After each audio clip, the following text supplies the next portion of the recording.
জয় নিতাই বন্ধুরা, আমি কীর্তন শিল্পী সৌরভ মণ্ডল।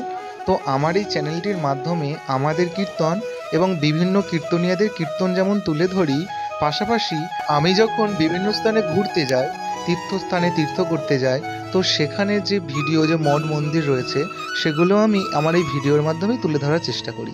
বন্ধুরা, আমার পক্ষে তো দুটি চ্যানেল তৈরি করা সম্ভব নয়, তাই তোমাদের যার যেমন পছন্দ সেরকম ভিডিওগুলো তোমরা দেখে নিও চ্যানেল থেকে। তাই আর দেরি না করে আজকের ভিডিও শুরু করা যাক। ঘাটশিলাতে যাবার পথে ট্রেন ছুটছে যখন, মায়ের কাছে বাবার কাছে পড়ছি বকম বকম। শঙ্খ ঘোষের সেই বিখ্যাত কবিতার মধ্যে উল্লেখিত ঘাটশিলাতে আমরা কলেজ থেকে 50 জন মতো বন্ধুরা সবাই মিলে আনন্দ করতে উপস্থিত হলাম। তো এখানে আমরা বোট চালিয়েছি, কখনো দুর্গম পাহাড়ের ঝর্ণায় স্নান করেছি, আবার কখনো দুর্গম থেকে অতি দুর্গম পাহাড়ে ওঠার চেষ্টা করেছি। তো বন্ধুরা, আজকের ভিডিওটা শুরু হলো একটু অন্যরকম ভাবে। আমরা যেহেতু রামকৃষ্ণ মিশনের ছাত্র, তাই এই ঘাটশিলা স্টেশনের কাছে একটি সুন্দর রামকৃষ্ণ মঠ রয়েছে। তো আমরা সেখানে ভগবান রামকৃষ্ণ দেবকে দর্শন করতে গেলাম। এবং বন্ধুরা, এই আশ্রমের প্রাণ পুরুষ অর্থাৎ মহারাজের পরামর্শ অনুযায়ী আমাদের গানের স্যারকে সাথে নিয়ে ভগবান রামকৃষ্ণ দেবের সুন্দর কিছু ভজন কীর্তন আমরা গাওয়ার চেষ্টা করেছি। তো সেই ভিডিওটা আমি তোমাদের মধ্যে শেয়ার করে নিচ্ছি, সবাই দেখো, আশা করি খুব ভালো লাগবে।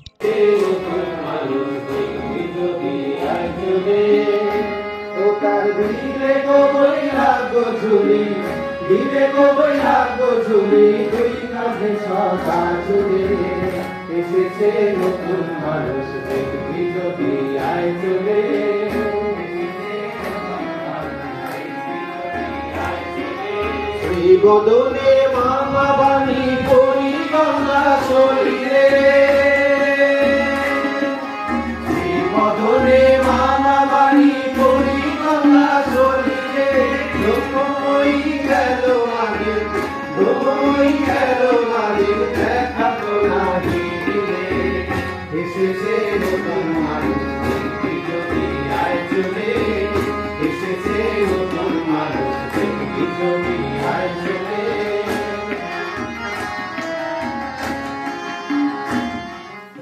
ঘাটশিলা ভ্রমণের প্রথম দিনটা খুব ভালো কাটলো। তো বন্ধুরা, ঝিরঝির করে বৃষ্টি পড়ছে। তো এবার আমরা হোটেলে চলে এসেছি, কারণ একটুখানি আমরা রেস্ট নিয়ে নেব, ঘুমিয়ে পড়বো। আবার পরের দিন সকালবেলা অর্থাৎ আগামীকালকে আমরা আবার সকাল সকাল বেরিয়ে পড়বো ঘাটশিলার আরও অন্যান্য দর্শনীয় স্থানগুলো। গুড মর্নিং বন্ধুরা, গুড মর্নিং বন্ধুরা, সুপ্রভাত সবাইকে। তো ভালো একটা ঘুম হয়েছে, কারণ আমরা আগের দিন অনেক পাহাড়ে উঠেছিলাম। তো তোমার কেমন ঘুম হয়েছে নিত্যানন্দ? আমার তো ভালোই ঘুম হয়েছে। হ্যাঁ, আর যেহেতু কালকে রাত্রেবেলাও সন্ধ্যের দিকেও আমরা বেরিয়েছিলাম, কাছেই রামকৃষ্ণ মিশনে গিয়েছিলাম। বন্ধুরা, আমি খুবই টেনশন করছিলাম, কারণ রাত্রেবেলা ঝিরঝির করে বৃষ্টি হচ্ছিল। ভাবলাম যদি বৃষ্টি হয় তাহলে হয়তো আজকে ভালো করে ঘোরা হবে না, কিন্তু সকালবেলা ঘুম থেকে উঠে দেখি আবার পরিষ্কার আকাশ। তো এই যে আমাদের প্রিয় মানস দা ব্রাশ করছিল, এটা কি করলো আবার? করলে এটা বন্ধুরা, তো আমাদের যে ট্যুরটা আমাদের বন্ধুদের মধ্যে থেকে যে একটু আমাদের গাইড করে দেখাচ্ছিল, দেখতে বা দায়িত্বে রয়েছে, বলতে গেলে ম্যানেজার বলা যাকে বলা যেতে পারে, সেই ম্যানেজার আমার পাশে দাঁড়িয়ে রয়েছে। তো দাদা কেমন লাগছে বলো? বললে কেমন? কালকে তো সারাদিনই খুব এনজয় করেছি, ঘুরেছি একসাথে, সবার সাথে কাটিয়েছি সময়টা, খুব ভালো লেগেছে। আজকে আবার বেরোবো এক্ষুনি সাইট সিনে, সবারই প্রায় রেডি হওয়া প্রায় কমপ্লিটের দিকে। একটু পরে আমরা বেরিয়ে যাবো, আরও অনেক সাইট সিনগুলো ঘুরবো, তারপরে আমরা আমাদের কনভারসেশন।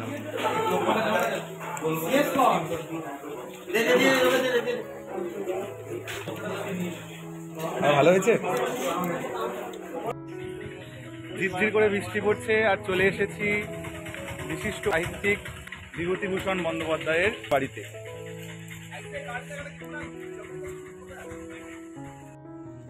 বন্ধুরা, খুবই সুন্দর একটি জায়গা গৌরীকুঞ্জ, বিভূতিভূষণ বন্দ্যোপাধ্যায়ের বসত বাড়ি। তো যার হাত ধরে বাংলা সাহিত্যে আমরা পথের পাঁচালী পেয়েছি, চাঁদের পাহাড় পেয়েছি, তার বসত বাড়ি আমরা দর্শন করার পরে এবার চলে গেলাম ঝাড়খণ্ডের একটি বিখ্যাত নদীর কাছে।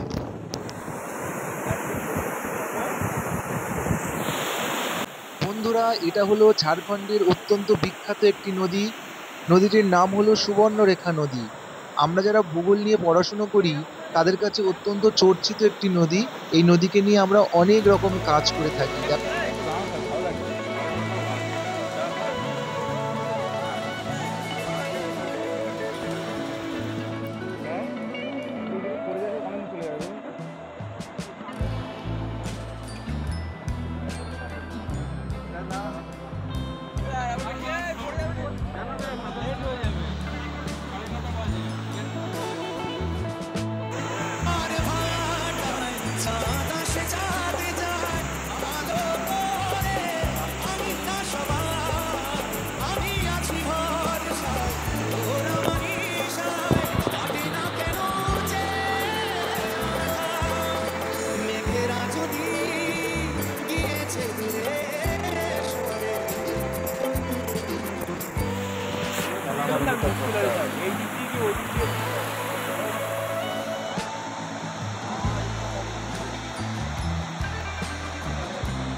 বন্ধুরা, এই যে ঝর্ণা থেকে জল পড়ছে, এই জলগুলি কিন্তু সরাসরি সুবর্ণরেখা নদীর জলের সাথে মিশে যাচ্ছে। তো এই জল দেখে মনে হচ্ছে একেবারে যেন ঝুড়ি ঝুড়ি মুক্ত ঝরে পড়ছে। আর আমার তো দেখেই মনে হচ্ছে ছুটে গিয়ে ঝর্ণার সামনে গিয়ে দাঁড়িয়ে পড়ি।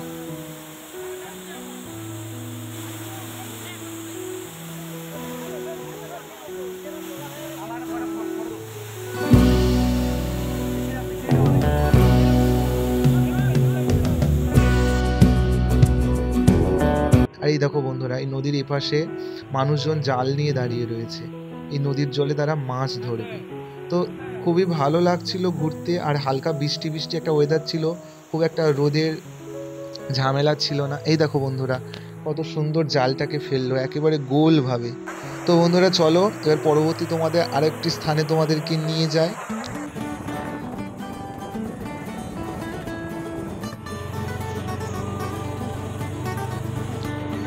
জয় শিব শম্ভু। বন্ধুরা চলে এলাম সিদ্ধেশ্বর বাবার মন্দিরের কাছে। তবে বন্ধুরা, সিদ্ধেশ্বর বাবা কিন্তু রয়েছে একেবারে পাহাড়ের উপরে। তো বাবার মন্দিরে যেতে গেলে অনেকটা পরিশ্রম করতে হবে, কারণ কথায় আছে যে কষ্ট না করলে কেষ্ট পাওয়া যায় না। সত্যি ভগবানের দর্শন পেতে গেলে একটু কষ্ট তো করতেই হবে। সিদ্ধেশ্বর বাবার মন্দিরে চলেছি। অত্যন্ত খাড়া একটি পাহাড়। কেমন? হ্যাঁ, এই আমরা পাহাড়ের উপর দিকে যাচ্ছি। এরপর আমরা সিদ্ধেশ্বর বাবার মন্দিরের দিকে রওনা হচ্ছি।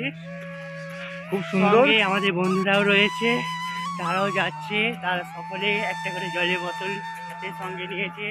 আমার সামনে একটা দাদা, ও একটা থানসাপের বোতল নিয়ে নিয়েছে সঙ্গে। অত্যন্ত সুন্দর একটি পাহাড়। বন্ধুরা, তোমরা যদি ঝাড়খণ্ডে ঘাটশিলাতে বেড়াতে আসো, অবশ্যই কিন্তু সিদ্ধেশ্বর মহাদেবের মন্দিরে আসবে। আর বন্ধুরা, একটু অত্যন্ত উঁচু এবং খাড়া পাহাড় বলে আমরা মাঝে মাঝে একটু বসে যাচ্ছিলাম, একটু রেস্ট নিচ্ছিলাম, কেউ কেউ আবার জল পান করে নিচ্ছিলাম। তো এইভাবে আমরা সবাই মিলে গল্প আড্ডা দিতে দিতে বাবার মন্দিরের প্রায় কাছে চলে এলাম। তো এবার সামনে একটু এগিয়ে গেলেই বাবার মন্দির দেখা যাবে। তো বন্ধুরা, অবশ্যই তোমরা কিন্তু বাবার মন্দির ঘুরে যেও। জয় জয় সিদ্ধেশ্বর মহাদেব কি জয়। জয় নন্দী মহারাজের জয় হোক, বাবা মহাদেবের জয় হোক। বাবার মন্দিরে চলে এলাম, পূজা হচ্ছে, খুবই সুন্দর পরিবেশ।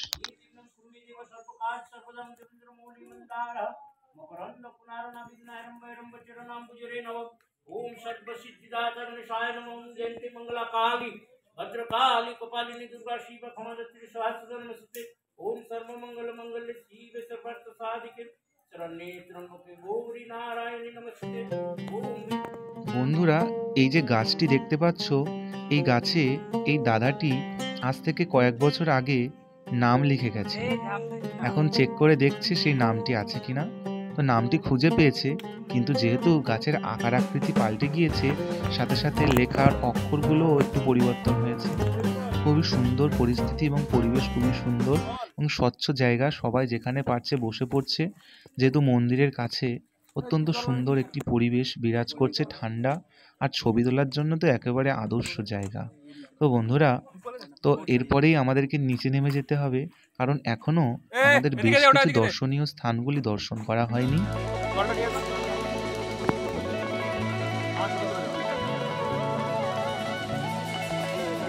তো বন্ধুরা, তোমরা যদি ঘাটশিলাতে আসো, অবশ্যই কিন্তু সিদ্ধেশ্বর বাবার মন্দির থেকে ঘুরে যেও। বিশ্বাস করো বন্ধুরা, এই ওপর থেকে নিচের দিকটা দেখতে খুবই সুন্দর লাগছিল। বন্ধুরা, শ্রাবণ মাসে অনেক ভক্তরাই বাবার মন্দিরে বাবাকে দর্শন করতে আসছে।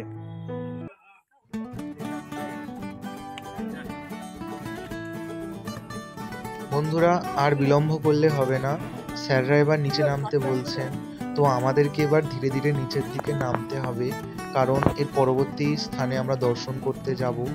তো বন্ধুরা, যেহেতু বর্ষাকাল ছিল, চারিদিকটা একটু মেঘলা মেঘলা ভাব ছিল, তো পরিবেশটা বেশ আলাদাই সুন্দর লাগছিল।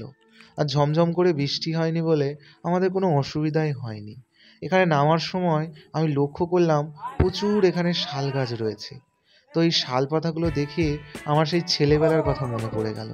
ছোটবেলায় কোনো অনুষ্ঠান বাড়িতে খেতে গেলেই এই শাল পাতার মধ্যে আমাদেরকে খেতে দিত, কিন্তু এখন আমাদের কলকাতার সাইডে এই শাল পাতার প্রচলন প্রায় উঠেই গিয়েছে। এখন থার্মোকলের পাতা আর প্লাস্টিকের পাতা এই স্থানটা দখল করে নিয়েছে। কিন্তু বন্ধুরা, এখনও যদি আমরা পুরুলিয়া বা বাঁকুড়ার দিকে বিভিন্ন জায়গাতে যাই, সেখানে কিন্তু এই শাল পাতাতেই কিন্তু খাবার পরিবেশন করা হয়।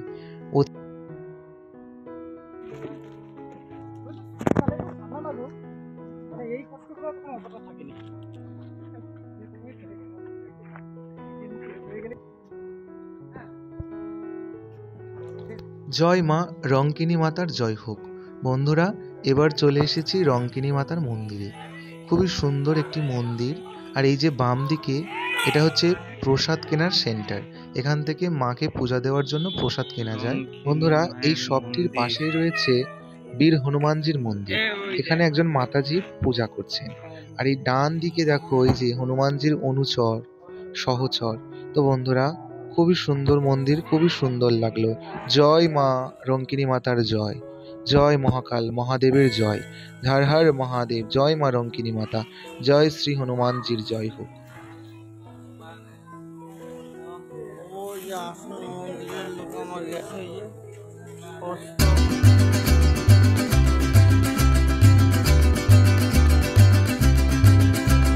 তো বন্ধুরা, মেহেরুলকে পেয়ে গেছি, তো একটু কিছু প্রশ্ন জিজ্ঞাসা করি। তো এই ঘাটশিলার এতক্ষণ পর্যন্ত যে জায়গাগুলো আমরা ভ্রমণ করেছি, সব থেকে সুন্দর কোন জায়গাটা লেগেছে? আমরা জোরে বলো। যে পাহাড়গুলো আছে আমরা ঘুরলাম, পাহাড় না অ্যাকচুয়ালি টিলা। তো সেই টিলাগুলোর মধ্যে আমি একটা দেখলাম, বেশ পুরুন্ডি যে লেক আছে ওখানে যে টিলাটা মানে অনেকটা খাড়া ছিল, সেখানে উঠতে গিয়ে মানে অনেকের কষ্ট হয়েছে, আমারও কষ্ট হয়েছে। যাদের একটু হেলদি শরীর আছে তাদের ক্ষেত্রে অনেকটা সমস্যা হয়েছে। ওই টিলাটা বেশ ভালো লাগলো। তাছাড়াও আমাদের লেকটা দেখেছি পুরুন্ডি, ওটা খুব ভালো লাগে। তাছাড়া আমরা ঝর্ণা দেখেছি, সেটা খুব একটা বড় ছিল না, কিন্তু মজা এসেছে, আমাদের বেশ ভালো লাগলো। বন্ধুরা, মেহেরুলের সাথে কথা বলার পর আমি আর বিপল চলেছি স্যারদের কাছে। দেখি স্যাররা এবারে কি বলেন, স্যারদের কেমন লাগলো ঘুরে, বা এখনো তো ঘোরা বাকি রয়েছে, স্যারদের কেমন লাগছে জিজ্ঞাসা করে নি। স্যার, আপনি কিছু বলুন। ভাই আমি আর বলছি না, একটুখানি বলুন কেমন লাগলো? ট্যুর দারুণ হলো। আশা করি তোমরা সবাই আসবে এবং এর ব্লগটাকে ফলো করবে। Sir thank you. স্যার আপনি আমার কিছু বলার নাই। কেমন লাগলো স্যার? পাহাড়গুলো কেমন লাগলো? আমার ঝর্ণার জলে স্নান করাটা সব থেকে ব্যাপক লেগেছে। হ্যাঁ, তারপরে পাহাড়ের যে দৃশ্য, এখানকার মানুষের, এখানকার অধিবাসীদের খাদ্যাভ্যাস আমাদের সঙ্গে অনেক মিল আছে। এখানকার মানুষের কথাবার্তা আমাদের সঙ্গে অনেক মিল আছে। এই বিষয়গুলো ভালো লেগেছে। তো বন্ধুরা, অত্যন্ত আনন্দ করলাম। আমরা 2 দিন ছিলাম বটে, কিন্তু সারা জীবন এই স্মৃতিগুলো আমাদের জীবনে রয়ে যাবে। বন্ধুরা, এবার আমরা চলে এসেছি সুবর্ণরেখা নদীর ওপরে যে ব্রিজ এবং লক গেট, এখান থেকে জল ছাড়া হচ্ছিল। তো নিচের দিকে দেখে তো আমি অবাক, মানুষগুলো মাছ ধরছে আর এদিক থেকে লক গেট দিয়ে জল ছাড়া হচ্ছিল। তো সবগুলো গেট খোলা ছিল না যদিও, আর যে গেটগুলো খোলা ছিল, জলের কি স্রোত বন্ধুরা, অত্যন্ত স্রোত ছিল জলের। তো দূরের দিকে দেখছিলাম যে সামনের দিকে জল অল্প ছিল, কিন্তু পিছনের দিকে প্রচুর জল জমেছিল। আর এই লক গেট দিয়ে ধীরে ধীরে জলগুলোকে ছাড়া হচ্ছিল। আর কি পরিমাণ ঢেউ যে হচ্ছে বন্ধুরা, পুরো বঙ্গোপসাগরের পুরীতে গেলে যেমন ঢেউ উপভোগ করা যায়, মানে প্রচুর ঢেউ, প্রচুর ঢেউ বন্ধুরা। এই হলো সুবর্ণরেখা নদী। আগে দেখিয়েছিলাম একটা জায়গা থেকে, এই জায়গা থেকে দেখো বন্ধুরা, এটাও অত্যন্ত সুন্দর। তো বন্ধুরা, বর্ষাকালে একেবারে নদী যেন মানে যৌবন ফিরে পেয়েছে একেবারে। তো এবার আমরা ধীরে ধীরে এগিয়ে যেতে লাগলাম স্টেশনের দিকে। দুপুরে খাওয়া দাওয়া করার পর স্টেশন গেলাম। তো ট্রেনে উঠলাম, এক্সপ্রেস ট্রেনে করে এগিয়ে চললাম। আর ট্রেনের মধ্যে কি হচ্ছে একবার দেখো বন্ধুরা।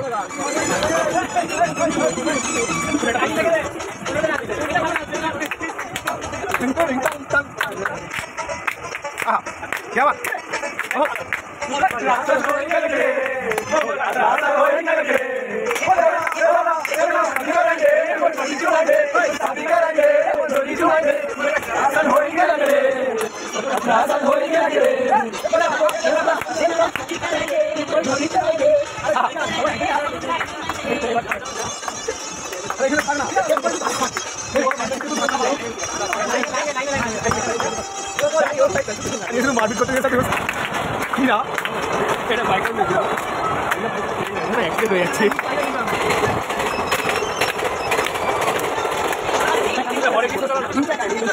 বন্ধুরা ধীরে ধীরে রাত বাড়তে আরম্ভ করলো।